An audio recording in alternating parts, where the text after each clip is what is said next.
बिस्मिल्लाहिर्रहमानिर्रहीम। अस्सलाम वालेकुम व्यूवर्स, वेलकम टू याम्स किचन। उम्मीद है कि आप सब खैरियत से होंगे और दुआ है कि अल्लाह ताला हम सब को अपने हिफ्ज़ व अमान में रखे, आमीन।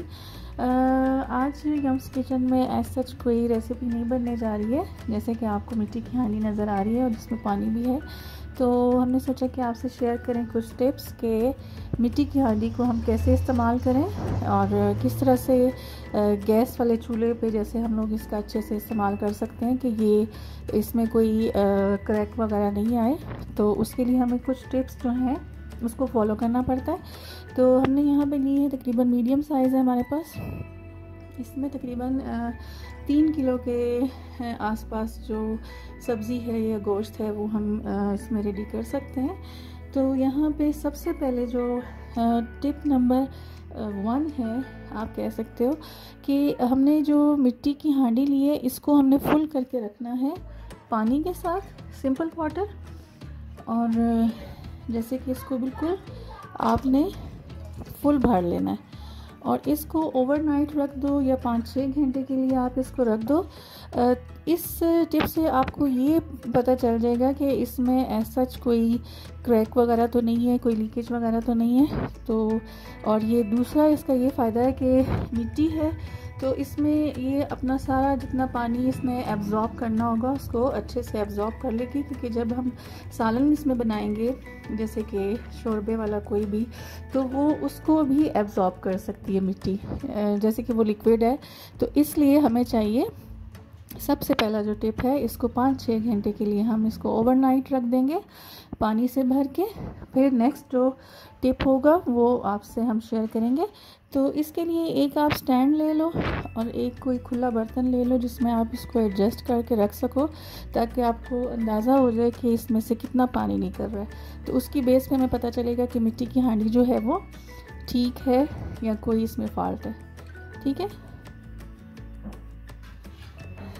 एक यहाँ पे हम ये बर्तन ले लेंगे और एक हमें यहाँ पे स्टैंड चाहिए होगा जो एडजस्ट हो जाए।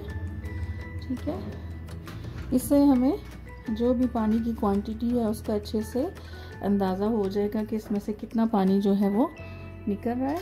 बिस्मिल्लाह।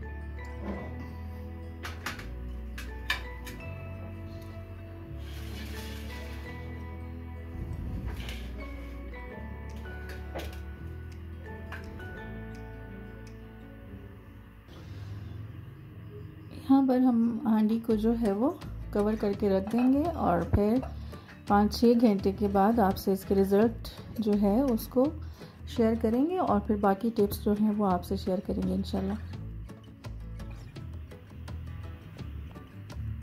यहाँ पे व्यूअर्स जैसे कि आप देख सकते हैं कि हांडी के जैसे बॉटम में हल्के से ड्रॉपलेट्स आपको नज़र आ रहे होंगे। इसको तकरीबन 10 से ऑलमोस्ट 12 आवर्स हो चुके हैं। हमने पानी डाल के इसमें रखा हुआ है अपनी मिट्टी की हांडी में। तो जैसे आप देख सकते हो, मैं क्लोज करके दिखाती हूँ आपको। इतना पानी जो है वो इसमें से निकल चुका है और जितना इसने एब्जॉर्ब करना था वो हो चुका है पानी। तो अभी जो नेक्स्ट स्टेप है वो हम आपसे इंशाल्लाह डिस्कस करते हैं। जी व्यूअर्स, यहाँ पे हम सेकंड स्टेप जो है वो आपसे शेयर करने जा रहे हैं कि मिट्टी की हांडी को हम यहाँ पे बिल्कुल खाली कर देंगे और फिर आपको बताते हैं कि नेक्स्ट स्टेप क्या होगा। यहाँ पे हमने हांडी का जो पानी था बिल्कुल निकाल दिया है। यहाँ हमने ऑयल ले लिया, कोई सा भी ले सकते हो आप, कुकिंग ऑयल लिए, सरसों का तेल भी ले सकते हो। हमने अभी इसको अच्छे से हांडी की ऑयलिंग कर देनी है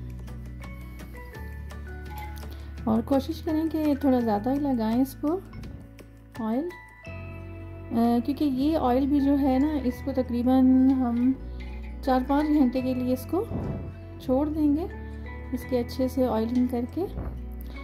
ये भी ऑयल आप देखेंगे कि ये जो मिट्टी की हांडी है इसको अच्छे से इंशाल्लाह एब्जॉर्ब कर लेगी और फिर जब हमारा इसमें खाना बनेगा तो ऐसा कोई इशू नहीं होगा इंशाल्लाह।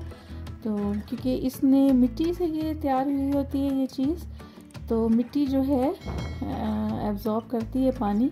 तो जब हम इसकी अच्छे से ऑयलिंग कर देंगे या फर्स्ट स्टेप जो है उसको भी डन कर देंगे,